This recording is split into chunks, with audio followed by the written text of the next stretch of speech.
Cantor Daniel é humilhado ao vivo por Pablo Vittar durante o Altas Horas, mas o que parecia mais um deboche virou um momento assustador. A plateia parou. A produção surtou. E o programa foi arquivado pela Globo como sensível demais. O que Daniel disse e fez que nunca foi ao ar. Prepare-se para a verdade por trás da luz que incomodou. Comente e amém se você acredita no poder da fé. O cantor Daniel foi convidado para participar de uma edição especial do programa Altas Horas. A proposta era discutir o impacto da música brasileira entre gerações, colocando artistas consagrados ao lado de nomes da nova cena pop. Daniel ouviu atentamente a proposta, agradeceu e desligou, mas ficou em silêncio por alguns segundos, como quem escuta algo que não foi dito. Havia um peso no ar, um pressentimento. Na manhã da gravação, ele fez algo que já se tornará um hábito. Foi à igreja. Sozinho, sentou-se nos últimos bancos e fez uma oração silenciosa. Pediu sabedoria, pediu que suas palavras tocassem quem precisasse ouvir e que sua presença não fosse vaidade, mas missão. Em seguida, dirigiu-se ao estúdio, vestindo uma camisa simples, calça jeans e um semblante sereno, porém firme. Ao chegar, foi recebido com simpatia, mas logo percebeu o ambiente tenso e carregado de expectativas. Outros convidados estavam lá, incluindo Pablo Vittar, que chamava atenção por seu visual ousado e postura vibrante. Enquanto Daniel cumprimentava com gentileza os técnicos e músicos, Pablo ensaiava passos de dança e tirava selfies com parte da equipe. Havia um contraste gritante. Um silêncio espiritual em Daniel, uma explosão performática em Pablo. Nos bastidores, alguns riam, cochichavam. Vai ser interessante ver esse sertanejo no meio da bagunça, disse um assistente de produção. Daniel ouviu, mas não reagiu. Sentia que algo maior estava por vir. Olhou para o teto do estúdio, fechou os olhos por um instante e respirou fundo.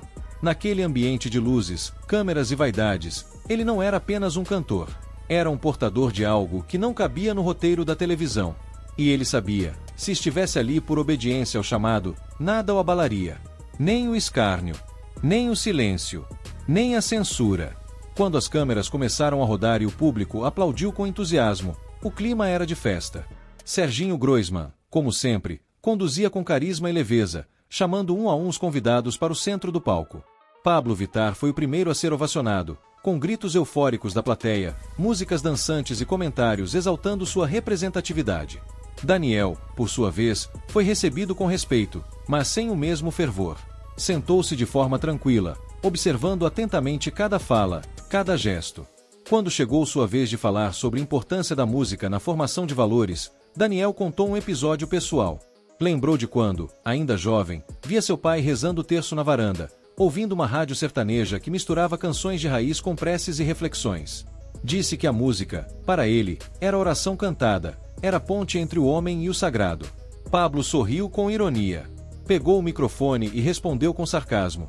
Então quer dizer que se eu cantar dançando, não agrado a Deus? Que minha arte não serve para evangelizar? A plateia riu, alguns aplaudiram. Daniel permaneceu calmo. Eu não julgo ninguém, Pablo, disse, olhando nos olhos. Mas acredito que quando a música vira apenas espetáculo, perde a alma. E a alma é o que toca o coração das pessoas. O ambiente mudou. A tensão era palpável. Serginho tentou amenizar. Olha aí, dois artistas com visões diferentes, mas todos se respeitando. Mas o respeito já havia se quebrado. Pablo interrompeu novamente, dizendo que estava cansado de gente que usava a fé como escudo para a intolerância. Daniel respondeu com firmeza: eu não uso minha fé como escudo. Eu a carrego como cruz. Houve um silêncio desconfortável. Era o início de um embate que nenhum roteirista havia previsto, e que marcaria aquele programa para sempre. Após o breve intervalo comercial, o clima no estúdio estava visivelmente mais tenso. As expressões já não eram mais descontraídas, e os sorrisos ensaiados davam lugar a olhares desconfiados. Serginho, tentando retomar o controle, propôs uma nova rodada de perguntas sobre o papel da arte na transformação da sociedade. Pablo Vittar, sempre eloquente, pegou o microfone e afirmou que a arte deveria ser libertadora, desafiadora, ousada. Disse que não tinha medo de chocar, de provocar, porque acreditava que o incômodo era sinal de transformação. A plateia aplaudiu, e ele aproveitou o embalo para lançar uma provocação direta. Quem canta só para agradar a Deus está preso numa bolha. A arte precisa causar, senão é só adorno. Daniel respirou fundo. Pediu a palavra. Com um tom sereno, mas firme, disse: a arte que transforma é a que toca o coração, e o coração só se abre quando se sente amado. Eu não preciso causar para ser verdadeiro. Preciso ser fiel ao que acredito. Nesse momento, o embate deixou de ser apenas ideológico e ganhou contornos espirituais. Pablo, incomodado, disparou: fidelidade ao que você acredita ou ao que esperam de você. Porque às vezes, o medo de ser rejeitado pela religião faz a gente esconder quem é. A provocação era clara. Daniel olhou para ele e respondeu: eu canto com liberdade porque minha identidade está em Deus. Não preciso me moldar à moda do mundo. Um silêncio pesado caiu sobre o estúdio. Alguns da plateia murmuravam, outros gravavam com seus celulares. A troca de farpas ganhava uma profundidade que poucos esperavam ver em um programa de auditório.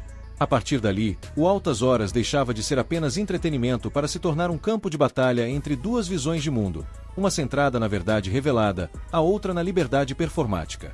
A tensão acumulada nos blocos anteriores alcançou o ápice quando Serginho Groisman, tentando aliviar o clima, sugeriu que cada artista cantasse uma música marcante de sua carreira. A plateia reagiu com entusiasmo, esperando um momento de descontração. Pablo foi o primeiro a se apresentar. Escolheu uma canção carregada de mensagens de empoderamento e provocação, com coreografia sensual e olhares desafiadores para a câmera. O público vibrou, e a produção caprichou na iluminação e nos efeitos, criando um clima de show ao vivo. Quando chegou a vez de Daniel, o contraste foi imediato. Ele pediu um violão, recusou o playback e disse apenas: vou cantar aquilo que carrego no peito. Silêncio absoluto. Então começou a entoar Estou Apaixonado, mas, antes de completar o primeiro verso, parou subitamente. Seus olhos fixaram um ponto acima das câmeras, como se visse algo que mais ninguém via. O silêncio se tornou inquietante. A produção, pensando tratar-se de uma falha técnica, se movimentava nos bastidores. Daniel, emocionado, murmurou: vocês estão ouvindo isso? A plateia, confusa, começou a cochichar. Serginho tentou intervir, mas Daniel ergueu a mão e sussurrou: tem alguém cantando comigo. De repente, uma segunda voz suave e harmoniosa começou a ecoar no estúdio, mas não vinha de nenhum microfone ligado. Era como um coro angelical que se misturava ao som ambiente, embora nenhum dos equipamentos de áudio captasse ou reproduzisse tal som. Vários membros da plateia começaram a chorar. Pablo, visivelmente desconcertado, olhava em volta tentando encontrar a origem do som. Daniel, com lágrimas nos olhos, continuou a cantar, agora com uma convicção ainda mais profunda. Algo sobrenatural havia tomado o ambiente. O programa, que até então seguia seu roteiro habitual, mergulhava em uma atmosfera espiritual que nem mesmo os céticos conseguiam ignorar. O inexplicável havia invadido o Altas Horas. Após o momento sobrenatural da música, o clima no estúdio se transformou radicalmente. O que era para ser uma noite de entretenimento se tornou uma experiência espiritual coletiva. Pessoas na plateia começaram a se levantar, algumas orando em silêncio, outras visivelmente emocionadas, com as mãos erguidas, como se estivessem em uma celebração religiosa. Serginho, visivelmente abalado, tentava retomar o controle do programa, mas sua voz tremia e ele mal conseguia esconder o impacto que aquilo causava em si. Daniel, ainda com o violão nas mãos, mantinha-se em silêncio, com os olhos marejados, contemplando algo que só ele parecia enxergar. Nesse momento, Pablo Vittar pediu a palavra. Sua postura, antes marcada pela autoconfiança e provocação, agora era hesitante. Com a voz embargada, confessou ao vivo que sentia algo diferente, uma paz estranha que nunca havia experimentado. Disse que, embora tivesse se preparado para um embate de ideias, não esperava ser confrontado com algo tão inexplicável e profundo. Eu não sei o que está acontecendo, mas eu sinto como se algo estivesse me abraçando por dentro, declarou, surpreendendo a todos. A plateia reagiu com aplausos, não por apoio ideológico, mas por reconhecer a vulnerabilidade de alguém que, naquele instante, deixava cair todas as máscaras. Daniel se aproximou de Pablo, estendeu a mão e disse apenas: "Você não está sozinho." A imagem dos dois, de mãos dadas no centro do palco, foi captada pelas câmeras como um símbolo poderoso de reconciliação e transcendência. O programa, naquele momento, já não era mais apenas uma atração de sábado à noite. Tornou-se um testemunho vivo da possibilidade de encontro entre mundos aparentemente opostos. As redes sociais explodiram com trechos do momento, e hashtags como #Milagre no Altas Horas e #DanielePablo viralizavam. Um novo capítulo começava a se desenhar, inesperado até para os envolvidos. Nos bastidores da emissora, A repercussão do episódio foi imediata e inquietante. A direção do programa, em reunião emergencial com executivos da Globo, classificou o ocorrido como um desvio não programado de pauta e decidiu pelo arquivamento do episódio, impedindo sua reprise nos domingos seguintes. O vídeo completo foi retirado das plataformas oficiais da emissora poucas horas após a exibição ao vivo, o que gerou ainda mais especulações e indignação nas redes sociais. Diversos portais de notícia repercutiram a censura velada, acusando a Globo de tentar apagar um momento que fugiu ao controle editorial e desafiou a narrativa dominante sobre religião, arte e diversidade.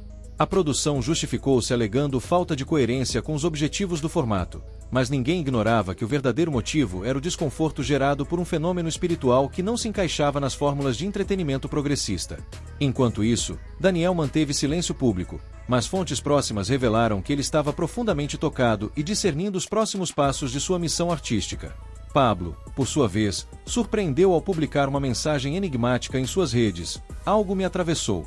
Estou em silêncio, refletindo." A mensagem foi recebida com espanto por seus seguidores, dividindo opiniões entre apoio e crítica. O vídeo cortado, entretanto, já havia sido capturado por internautas e se espalhava como fogo em grupos de WhatsApp, canais alternativos do YouTube e perfis de Instagram voltados para a fé cristã. Um movimento espontâneo surgia em torno daquele instante suprimido. Comunidades inteiras estavam se reunindo para orar, comentar e debater o que viram como uma manifestação divina em pleno horário nobre. A tentativa de silenciamento apenas acendeu ainda mais a chama do mistério. O episódio, agora banido oficialmente, tornava-se símbolo de algo maior, a fé irrompendo no coração de uma cultura que insiste em negá-la. Na internet, o vídeo censurado tornou-se um verdadeiro relicário digital, multiplicando-se por canais alternativos, plataformas independentes e grupos de oração online. A comoção crescia à medida que mais pessoas assistiam ao trecho final do programa, onde a luz misteriosa iluminava Daniel e o silêncio tomava conta do palco. Influenciadores cristãos, pastores, padres e até estudiosos se manifestaram, afirmando que não se tratava de um truque de iluminação ou efeito técnico, mas de uma teofania, uma manifestação visível do divino. O fenômeno, considerado inexplicável até mesmo por técnicos da própria emissora, passou a ser analisado por especialistas em imagem, que não encontraram qualquer interferência nos quadros do vídeo. O termo milagre ao vivo entrou nos trending topics do X, enquanto hashtags como hashtag Daniel Luz Divina, hashtag Altas Horas Milagroso e hashtag Deus no Ao Vivo explodiam em popularidade. Reações também vieram de celebridades que testemunharam o episódio ao vivo no estúdio. Uma atriz, que pediu anonimato, revelou que sentiu um arrepio profundo na alma, como se o tempo tivesse parado. O apresentador Serginho Groisman, conhecido por seu estilo descontraído e progressista, não comentou o caso publicamente, mas sua feição atônita nos segundos finais do programa foi capturada em prints que viralizaram com legendas como "Até ele viu." A força do acontecimento rompeu as barreiras do entretenimento e entrou nos círculos religiosos, sendo debatido em homilias, pregações e estudos bíblicos. Muitos o relacionaram com trechos do Evangelho sobre a luz que ilumina as trevas e os sinais dos tempos. Daniel, sem fazer declarações diretas, publicou uma imagem simples de um crucifixo com a legenda: "Ele vive." Era o suficiente para alimentar ainda mais a aura mística que cercava o acontecimento. A luz que tentaram apagar se tornava, agora, um farol para milhares de almas sedentas por um sinal de Deus em meio ao caos do mundo moderno. Com a crescente pressão do público e a viralização do episódio, a emissora não teve outra escolha senão se manifestar. Em um comunicado frio e genérico, alegou que problemas técnicos e inconsistências editoriais justificaram o arquivamento do programa. No entanto, a explicação só serviu para acirrar ainda mais os ânimos. Jornais impressos, portais de notícias e programas de rádio começaram a cobrir o caso, denunciando a tentativa de abafar um fenômeno que o próprio público já considerava um milagre moderno.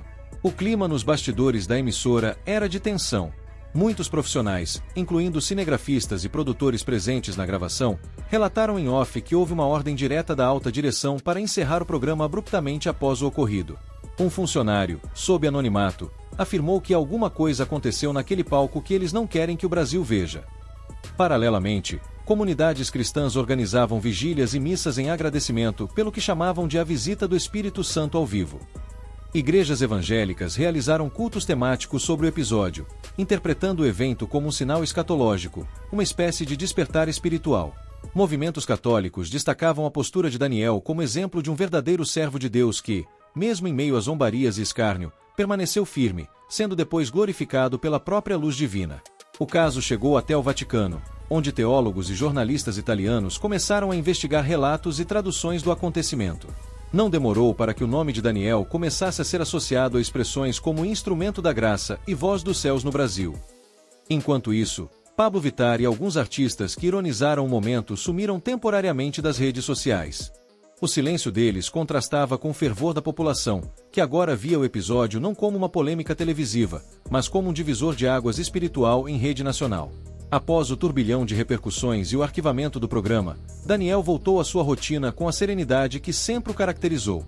Longe dos holofotes, ele se dedicava a seu trabalho no campo, a sua fé e sua missão de vida, que não dependiam da mídia ou da aprovação popular. Embora o programa tivesse sido cancelado, ele sabia que o impacto real estava nas vidas que ele tocará naquele estúdio e nas pessoas que o ouviriam, mesmo que de forma silenciosa. A energia espiritual que ele havia levado ao palco não se dissipava com o encerramento do episódio. Ela continuava a se espalhar entre os bastidores, em orações e conversas sussurradas entre membros da equipe, que haviam sido profundamente tocados pela autenticidade de suas palavras. Celso Portiolli, em um gesto inesperado, ligou para Daniel para expressar seu reconhecimento. Agradeceu-lhe pela postura de fé, afirmando que o que ele fizera no programa foi muito maior do que qualquer conteúdo televisivo já produzido. Para Celso, aquele momento não foi apenas um episódio de entretenimento, mas uma experiência transformadora. Nas semanas seguintes, Daniel recebeu mensagens de pessoas influentes, tanto do meio artístico quanto religioso, parabenizando-o por sua coragem e convicção. Em um evento isolado, ele se encontrou com um dos diretores da Globo, que, de forma discreta, o parabenizou e confidenciou que muitos dos funcionários da emissora haviam se emocionado com a sua postura. Mas, apesar de toda essa repercussão, Daniel permaneceu firme em seu propósito: tocar os corações de quem precisasse, sem alarde, sem buscar reconhecimento. Em sua visão, a luz que ele carregava não precisava ser mostrada, apenas acesa. Para ele, essa era a verdadeira missão. Se você também acredita que a verdadeira luz não precisa de palco, mas de corações dispostos a recebê-la, inscreva-se no canal, curta e compartilhe este vídeo. Vamos juntos espalhar essa mensagem de fé e verdade. Que a luz de cada um de nós se acenda e nunca se apague. Nos vemos no próximo vídeo.